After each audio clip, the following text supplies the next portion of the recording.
పాలమూరు జిల్లాను కేసీఆర్ రేవంత్ రెడ్డిలు రాజకీయాల కోసం వాడుకుంటున్నారని బీజేపీ జాతీయ ఉపాధ్యక్షురాలు ఎంపీ డీకే అరుణ ధ్వజమెత్తారు. పాలమూరు ప్రాంతానికి నీళ్లివ్వాలనే చిత్తశుద్ధి ఇద్దరికీ లేదని మండిపడ్డారు.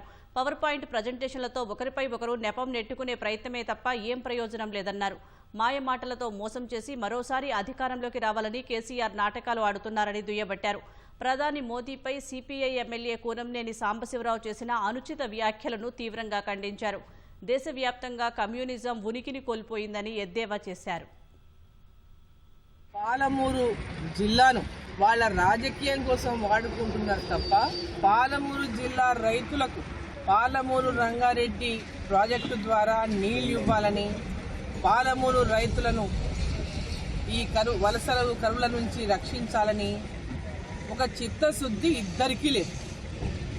ఒకరి మీద ఒకరు వాళ్ళు ఆడిపోసుకొని రాజకీయం చేసి ఏ విధంగా ఒకరి మీద ఒకరు తప్పించుకునేటటువంటి ప్రయత్నమే చేస్తున్నారు తప్ప, మరి మీరు వచ్చినప్పటి నుంచి కూడా ఈ పాలమూరు రంగారెడ్డి గురించి అనేక సార్లు జూరాల అప్రోచ్ అయితేనే ఈ ప్రాంతం అంతా సస్యశ్యామలమవుతుంది అనేటటువంటి విషయం అనేక సార్లు మాట్లాడారు.